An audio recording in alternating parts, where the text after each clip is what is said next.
"Why didn't you tell me, Elena?" I whispered, my voice breaking in the quiet darkness of room 704 as the papers in my trembling hands rustled like dry autumn leaves. 2 years. You let me hate you for 2 whole years while you carried all of this alone.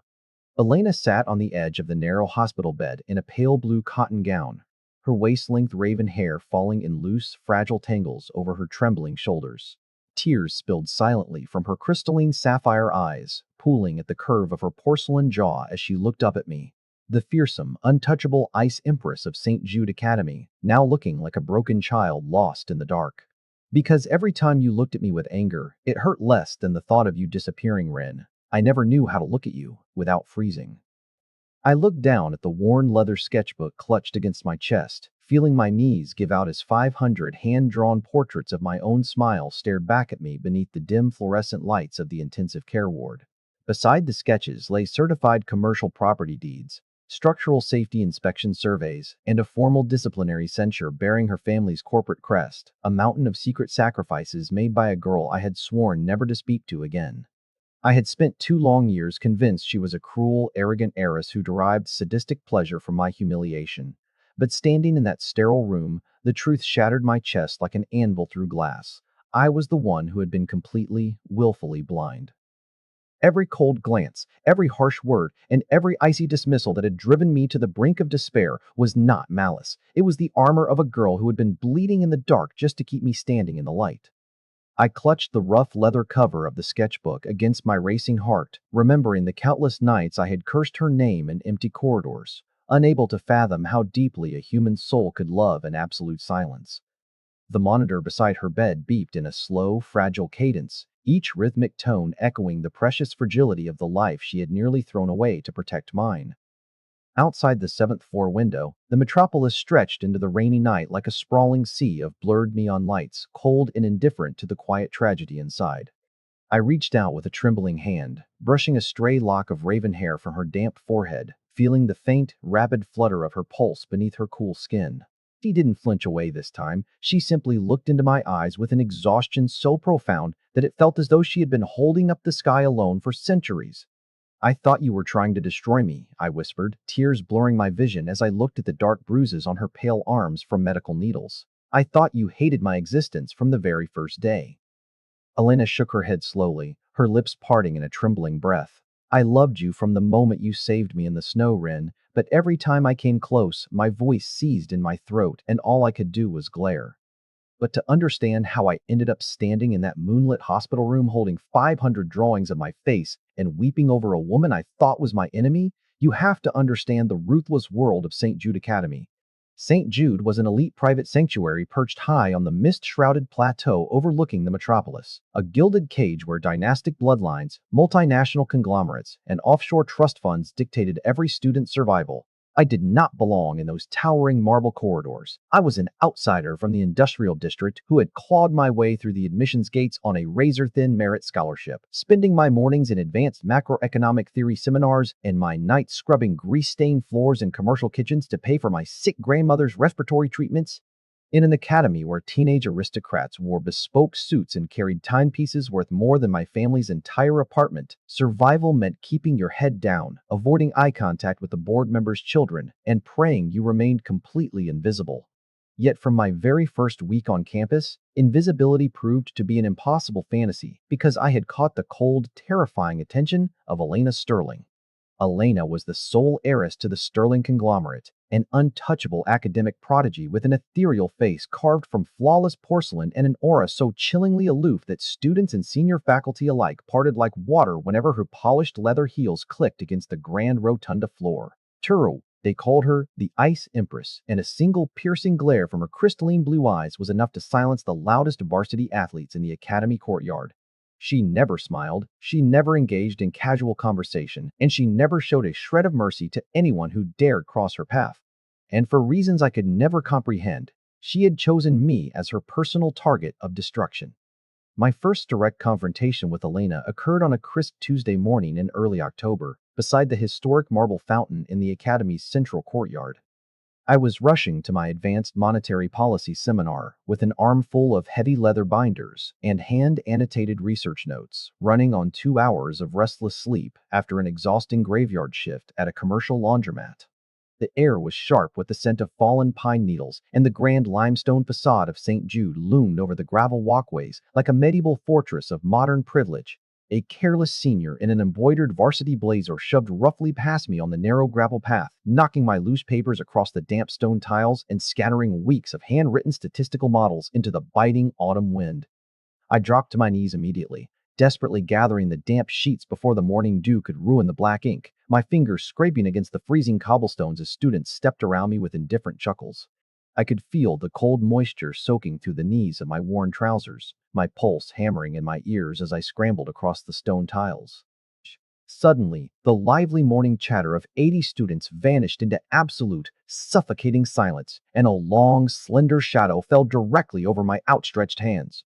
I looked up and froze. Standing directly above me was Elena Sterling, her waist-length raven hair catching the pale morning sun, her pleated navy uniform skirt immaculately pressed, and her crystal blue eyes looking down at me with an expression so cold it turned the breath in my lungs to frost. The surrounding courtyard held its collective breath, every eye fixed on the scholarship student cornered beneath the ice Empress's shadow. Before I could utter a single word of apology, she lifted her polished black shoe and brought her heel down directly onto the center of my master term paper, grinding the delicate parchment into the wet stone. With a swift, disdainful flick of her foot, she kicked the remaining stack of papers into the muddy flower bed beside the walkway, her gaze never wavering from mine for even a fraction of a second. A chorus of quiet snickers broke out among the gathered aristocrats, while my face burned with an unbearable mix of humiliation, raw fury, and helpless shame. "Is there a problem, Miss Sterling?" I demanded through gritted teeth, rising to my feet with clenched fists, my voice trembling with suppressed outrage as I stood inches from her face. Elena did not offer an explanation, an apology, or even a sneer. She simply stared at me with an unblinking, rigid glare, her throat visibly tightening as if she refused to waste oxygen on a scholarship student, before turning sharply on her heel and walking toward the grand hall. I stood in the courtyard with clenched fists, watching her pristine silhouette vanish through the arched mahogany doors, swearing to myself that I would never let her see me break. The laughter of the wealthy seniors rang in my ears like grinding glass as I knelt back down into the mud to salvage whatever ripped fragments of my thesis remained. What I did not see, what no one in that crowded courtyard noticed, was the crushed body of a venomous black hornet embedded in the mud right where her shoe had landed, seconds before it could sink its stinger into my exposed wrist. I promised myself right then that I would survive her cruelty, completely blind to the fact that she had just absorbed the first blow meant for me. The humiliation in the courtyard was merely the opening salvo in what felt like a calculated, relentless campaign to drive me out of Saint Jude Academy entirely. By the end of November, my grandmother's medical expenses had doubled following a severe pulmonary complication, and the hospital billing office informed me that her assisted care bed would be revoked unless I settled the arrears within 30 days. I spent every waking hour outside of class calculating hospital invoices on scrap paper, feeling the crushing weight of impending bankruptcy closing around my throat like an iron band. The only financial lifeline available was the prestigious National Merit Committee bursary, a fully funded academic grant awarded to the single top-ranking student based on faculty review and student council endorsement. I poured every ounce of my remaining energy into that application, spending countless sleepless nights in the drafty annex library compiling 300 pages of published economics essays, faculty recommendations, and flawless academic transcripts. I bound the dossier in simple black cardstock, writing my name on the cover with meticulous care, knowing that this single portfolio represented the only barrier between my grandmother and the street.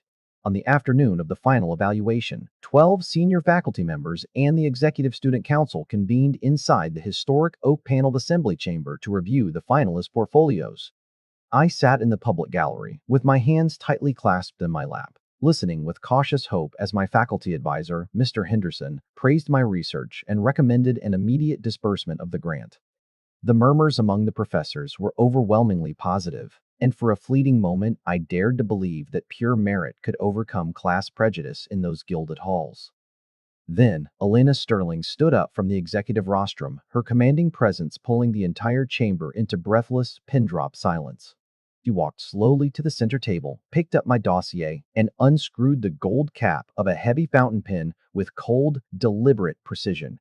Without speaking a single word, she slashed a massive, violent red X across the cover of my dossier before slamming a heavy rubber stamp marked "Rejected" across my academic profile in bold scarlet ink. A collective gasp rippled across the assembly. My advisor attempted to voice an objection, but Elena held up a single, slender hand, her pale face locked in an icy, immovable scowl that brooked no debate. Council President Victor Hayes smiled with smooth, predatory satisfaction from his seat at the center table, leaning back as Elena tossed my ruined application onto the floor beside the recycling bin. I stood up so violently that my wooden chair scraped against the parquet floor with a screech that echoed off the vaulted ceiling, my vision blurring with tears of pure frustration and helplessness. "Why?" I choked out across the silent chamber, my voice echoing off the high rafters. "Give me one academic reason, Miss Sterling." Elena didn't blink. She stood as rigid as a marble statue, her fingers gripping her gold pin so tightly that her knuckles turned white before turning her back on me and resuming her seat. I locked eyes with Elena across the vast chamber, silently begging for a reason, an explanation, or a shred of human decency, but her sapphire eyes remained as hard and impenetrable as Arctic ice. I swore she was actively trying to destroy my life, but I wasn't prepared for the nightmare that was already waiting for me in the shadows of the city docks.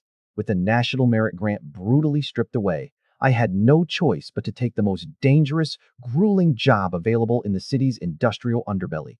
An unlicensed freight logistics depot at the southern docks was hiring midnight cargo handlers for under-the-table cash, 8-hour shifts moving iron crates and industrial machinery without safety harnesses or hydraulic lift support. Docks were a bleak expanse of rusted shipping containers, stagnant seawater, and toxic diesel exhaust, where desperate men worked under flickering yellow floodlights to survive.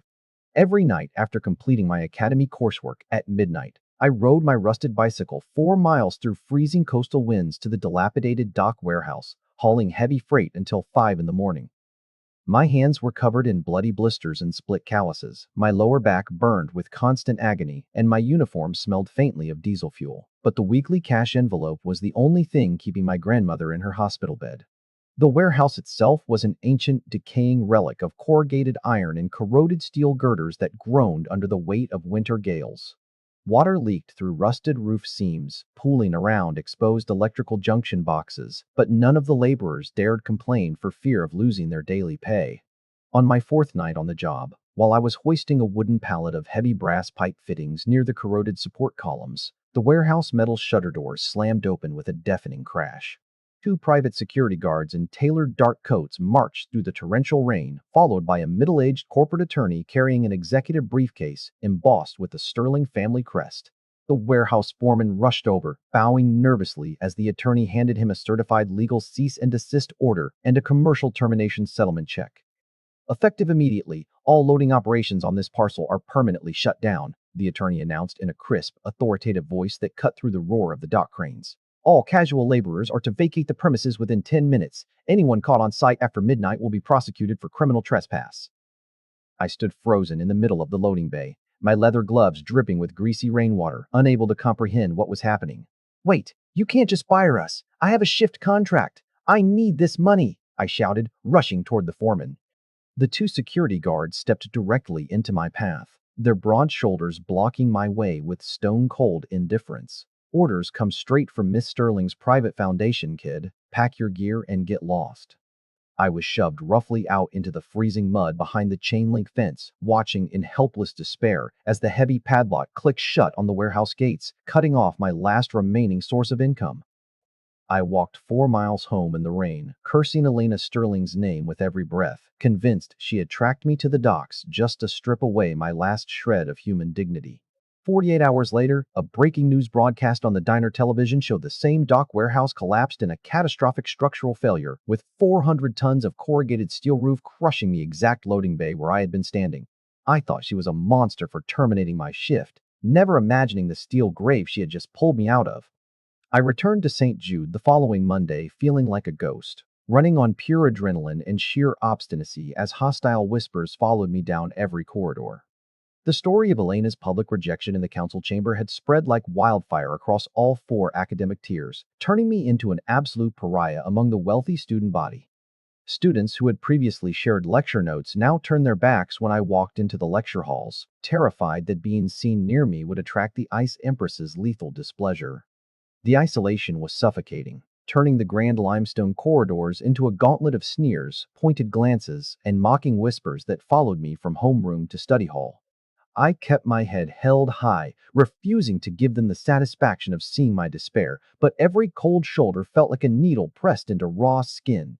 During the afternoon study period in the grand marble rotunda, Council President Victor Hayes cornered me by the lockers, flanked by two sneering senior lacrosse captains.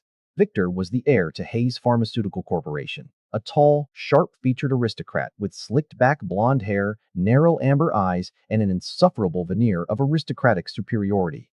"You really don't know when to quit, do you, Montgomery?" Victor murmured, leaning against the locker beside mine with an amused, patronizing grin. "Elena crushed your little merit dream with a single stroke of her pen, and you still walk around here like you belong among us." I kept my eyes fixed on my economics textbook, slamming the metal locker door shut with controlled restraint. "I earned my place here with my own grades, Hayes. I don't need your validation, and I certainly don't need hers." Victor chuckled softly, reaching out to tap my frayed blazer lapel with a manicured finger. "She doesn't just dislike you, Ren. She views you as a stain on the Academy's prestige. In our world, pests like you don't get second chances, they get eliminated." I slapped his hand away with cold fury, stepping directly into his personal space. "Keep your hands off me, Victor. I survived the docks, and I will survive you." Victor's smile flickered with sudden malice, his amber eyes narrowing like a striking viper. "We'll see how long you survive when the semester fees come due, scholarship boy." Victor sneered, stepping back with a venomous smirk, but as I descended the grand staircase toward the library, I glanced up toward the third-floor mezzanine. Elena Sterling was standing at the gilded marble balustrade, looking down at the encounter with her hands buried deep in her blazer pockets, her face completely expressionless, her crystalline blue eyes tracking every step I took with an intensity that felt like a physical weight upon my spine. I glared back at her with open hostility, silently daring her to finish what she started, but she merely turned her face toward the shadow of the pillars, retreating into the cold darkness before I could reach the landing. I thought that was the peak of her hostility, but the sky was already darkening for the storm that would tear everything apart. The breaking point of my endurance arrived on a freezing Friday afternoon in late November, when an unseasonal gale-force storm swept across the metropolis, turning the sky into a churning canopy of black clouds. When the final bell rang, I walked out to the Academy's bicycle racks near the perimeter wall, only to find my rusted bicycle overturned in the mud with its steel chain violently severed by heavy bolt cutters. A group of Victor's associates laughed mockingly from under the covered stone colonnade, pointing at my wrecked transport as the first torrential sheets of freezing rain began to pelt the courtyard. I didn't have the money for a taxi, and the municipal bus stop was 2 miles down the steep, winding mountain road through the dense pine forest.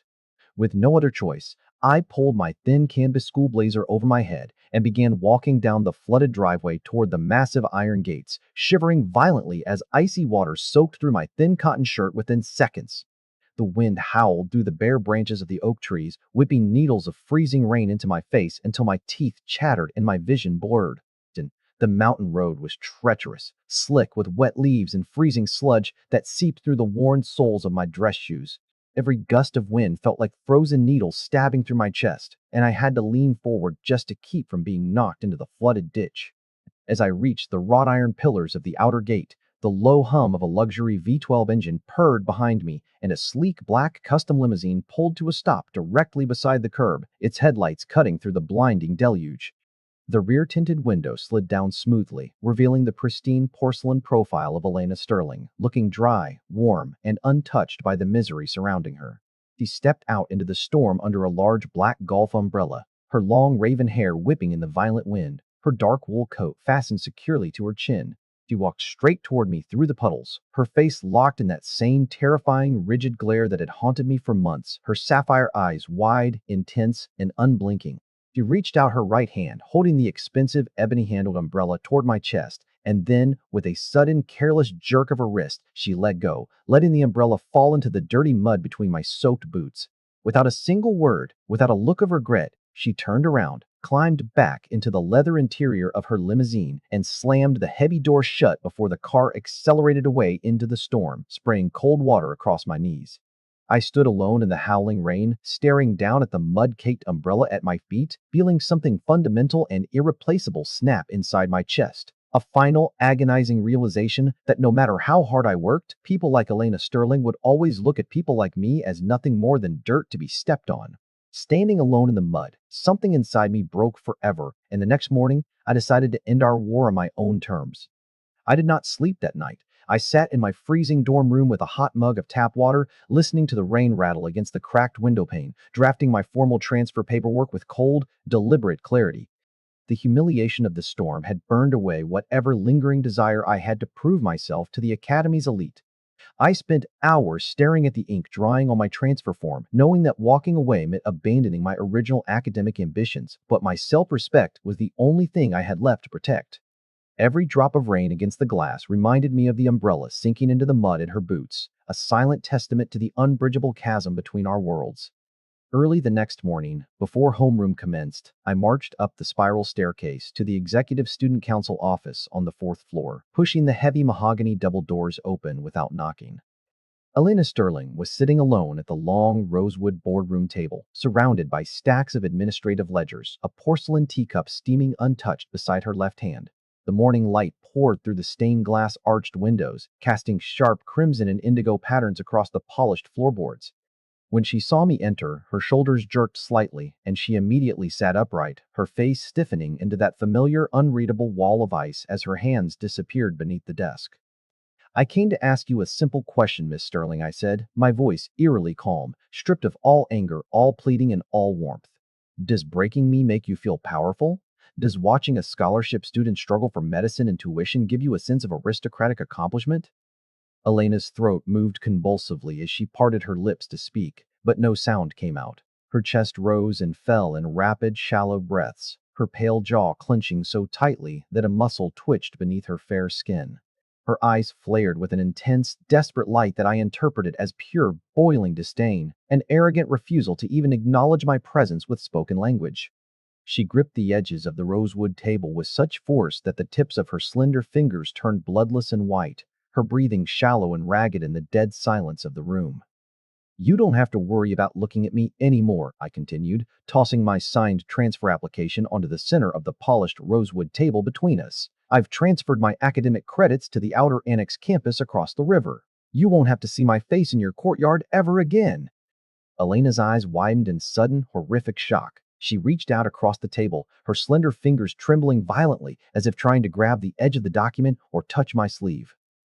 Her vocal cords locked completely, producing nothing more than a ragged, choked gasp in her throat, her face freezing into a harsh, contorted mask of panic that looked identical to utter disgust. "Don't bother saying anything," I said, stepping back from her reaching hand. "Your silence gave me all the answers I ever needed." "Have a pleasant semester, Miss Sterling," I said quietly, turning my back on her reaching hand and walking out into the corridor, shutting the heavy mahogany doors behind me with a final, decisive click that severed our worlds forever. As I walked down the marble staircase, I thought I heard a muffled sob from inside the room, but I told myself it was only the wind rattling the old stained glass. I walked away into the rain, convinced I had finally freed myself from her shadow, never realizing the ghost she would become in my absence. The outer annex campus of Saint Jude was a world away from the gilded marble halls of the main academy, a collection of weathered brick buildings situated on the industrial fringe of the river district. The students here were working-class scholarship kids, technical apprentices, and commuters who had no time for aristocratic politics or dynasty posturing. The air carried the faint aroma of roasting coffee from the nearby harbor warehouses, and the classrooms were drafty but filled with earnest, unpretentious students. For the first 3 weeks, the quiet isolation was a profound relief. I threw myself into my advanced macroeconomic research, attending lectures in drafty classrooms and studying in the annex's modest library until closing time. I enjoyed the simple camaraderie of fellow scholarship students who shared worn textbooks and instant coffee without passing judgment on family names. I finally felt like I could breathe without watching my back for aristocratic traps or enduring the freezing glares of the ice Empress. Yet within a month of my arrival, strange, inexplicable anomalies began to occur around my daily routine. First, when I went to the administrative bursar's office to arrange a delayed payment plan for my semester fees, the registrar blinked in surprise and handed me a zero-balance statement stamped PAI in full. Sterling Private Trust. Private Endowment. When I demanded to know who authorized the payment, the clerk simply shrugged, stating that an anonymous philanthropic directive had settled my tuition, my textbook fees, and an advance deposit for my grandmother's specialized pulmonary care at the Central Clinic. I walked out of the administration office with the receipt in my hand, my mind spinning with confusion, unable to understand why an anonymous trust with that specific family name was funding my survival. 2 days later, a brand new, heavy-duty commuter bicycle with puncture-proof tires and a reinforced steel lock was delivered directly to my dorm doorstep, accompanied by a blank-typed card reading, "For safe transit." I was baffled, wondering if the academy administration was secretly attempting to avoid a public relations scandal over my abrupt transfer. I assumed the school administration was distributing compensatory grants to prevent scholarship transfer scandals, but my close friend Adrian Cole, the head of the Annex Photography Club, noticed something far more unsettling. One evening in the darkroom, Adrian pulled out a contact sheet of 30 high-resolution telephoto prints taken around the Annex courtyard over the preceding weeks. "Ren, look at the background behind the willow trees near the east gate," Adrian whispered, pointing with a pair of plastic tongs at a recurring figure in the shadows. In 12 separate photographs, standing behind the wrought iron fence or partially concealed behind the third-floor library curtains at exactly 4 o'clock every afternoon, was the unmistakable, solitary silhouette of Elena Sterling, clutching a dark coat around her slender frame as she watched the annex entrance in complete silence. She stood there motionless in the biting wind, day after day, keeping vigil from the shadows like a guardian who was forbidden to step into the light. I stared at the black and white photos in disbelief, wondering why the heiress who crushed me was spending her afternoons standing alone in the cold shadows. While I adjusted to life at the annex, unsettling news began trickling across the river from the main academy through student forum networks and academic grapevine channels. Elena Sterling, the once flawless academic sovereign of Saint Jude, was reportedly spiraling into severe physical and emotional decline. Classmates reported that she had stopped attending the prestigious aristocratic evening galas, that her attendance in senior seminars had become erratic, and that she looked ghost-like, with hollow cheeks and dark purple shadows beneath her brilliant sapphire eyes. The icy composure that had once commanded the respect of 500 elite students seemed to be fracturing in the quiet, desperate isolation. Rumors swirled that she spent hours locked inside the private library archive, refusing meals and ignoring the frantic inquiries of her family's handlers. Professors whispered that her legendary academic focus had disintegrated into silence, and that she sat in empty lecture halls staring out the rain-streaked windows for hours without writing a single line. More dramatically, a violent political rupture had erupted between the Sterling conglomerate and the Hayes pharmaceutical dynasty. Victor Hayes had attempted to announce a formal dynastic engagement between their families during the annual alumni banquet, backed by both corporate boards of directors. According to eyewitnesses, Elena had stood up before 400 elite guests, refused the alliance with a single freezing look of absolute contempt, and shattered a crystal champagne flute on the marble podium before walking out into the night alone. Her refusal had triggered severe corporate retaliation from her own estranged family, stripping her of her executive privileges, freezing her bank accounts, and isolating her inside the academy dormitory. She was being punished by her own dynasty for refusing to become Victor's trophy, yet she had held her ground without uttering a single plea for help. The Hayes family retaliated aggressively, leaking fabricated rumors to elite social clubs to destroy her reputation and force her compliance. Her uncle had even summoned her to a closed corporate tribunal, demanding she sign an arranged merger agreement, but Elena had walked out into the pouring rain without her coat, preferring total ostracization over surrender. Students who had once bowed before her now whispered behind her back, watching the proud heiress walk through the corridors with fragile, unsteady steps. She was carrying the weight of 2 warring dynasties alone on her shoulders, yet she never asked for an ally and never showed a tear in public. I tried to tell myself that none of this was my concern, that the internal power struggles of billionaire heirs had nothing to do with a scholarship student from the slums.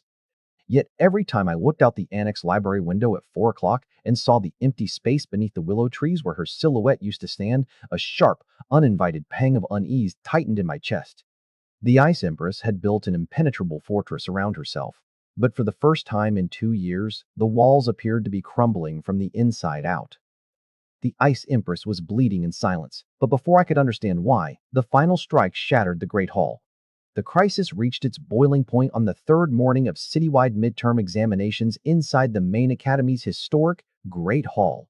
300 students sat under the vaulted chandeliers in total, pin-drop silence, writing the grueling 4-hour national economics assessment.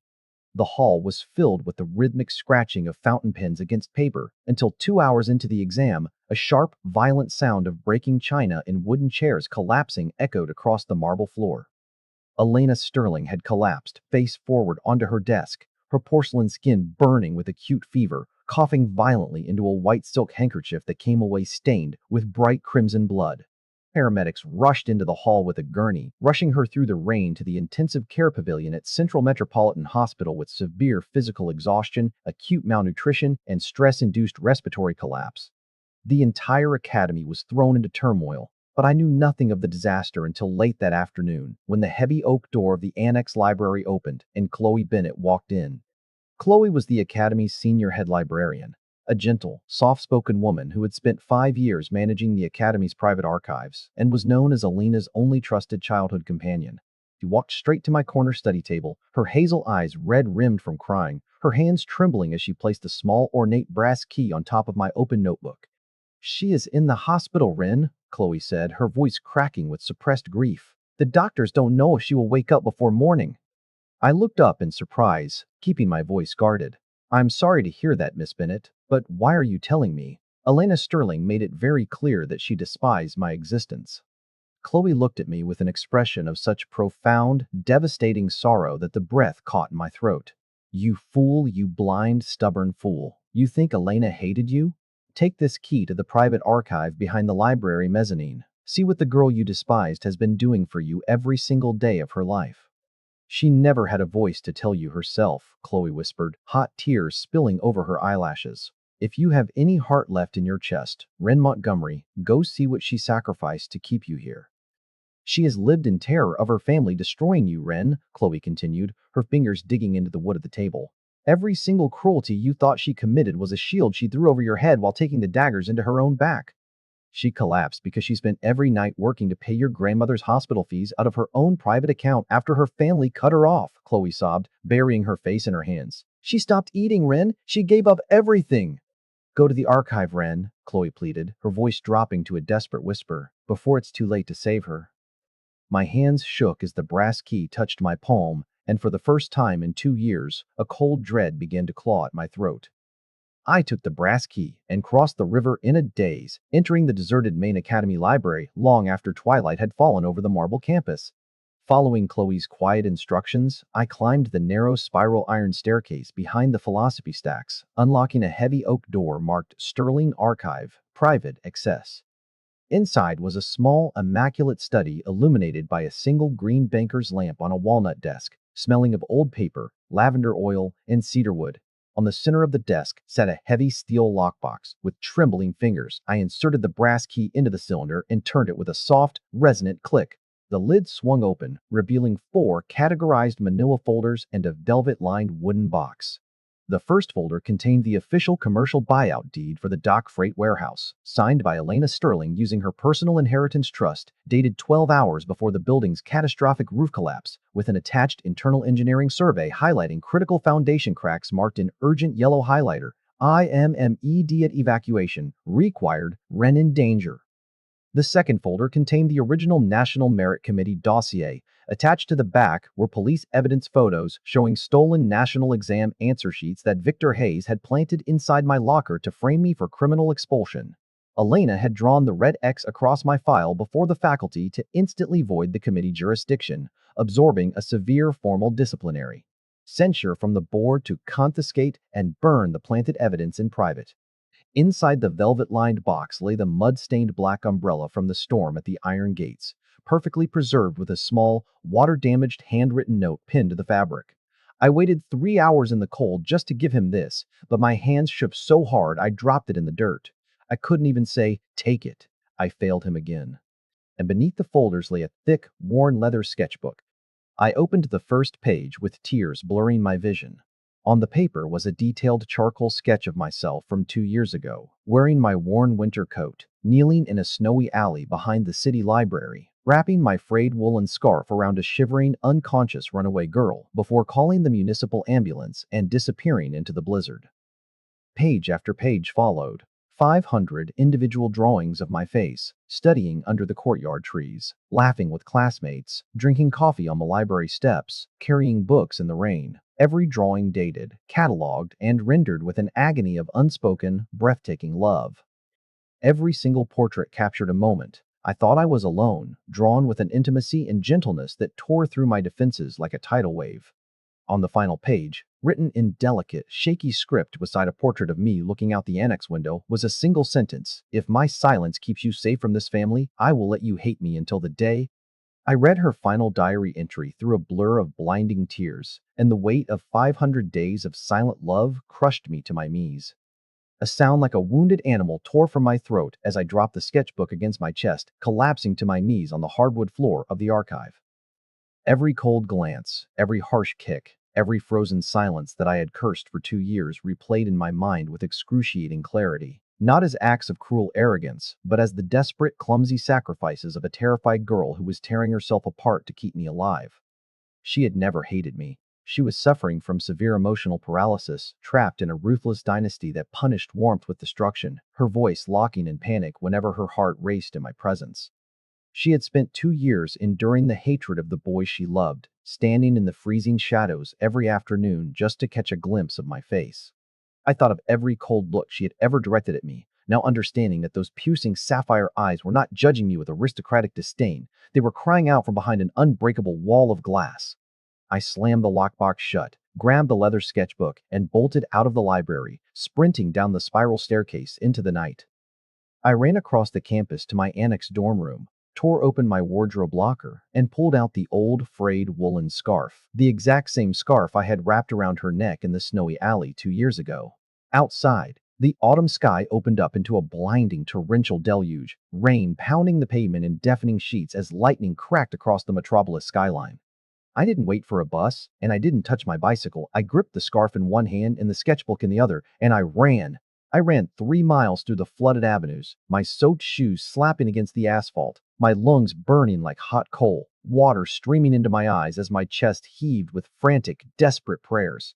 I passed the stone courtyard where she had crushed the hornet under her shoe, the memory stabbing into my mind like a hot blade as rain poured over my face. Every street corner, every rain-slicked crossing felt like an eternity as I pushed my legs past the point of exhaustion, ignoring the searing pain in my muscles. The city lights smeared into streaks of silver and neon as I sprinted through the blinding rain, my heart hammering against my ribs like a trapped bird. I slipped on the wet tram tracks, scraping my palms against the asphalt, but I scrambled back up in an instant, shielding her sketchbook beneath my soaking coat. "Don't you dare leave," I choked out between ragged breaths as I crossed the Central River Bridge, dodging through traffic under the glowing neon streetlights. "Don't you dare die before I tell you the truth." I reached the glass revolving doors of Central Metropolitan Hospital drenched from head to toe, shoving past the reception security guards and taking the emergency stairs 3 steps at a time until I reached the 7th floor. I slammed through the double doors of the 7th floor, terrified that the ice around her heart had frozen her forever.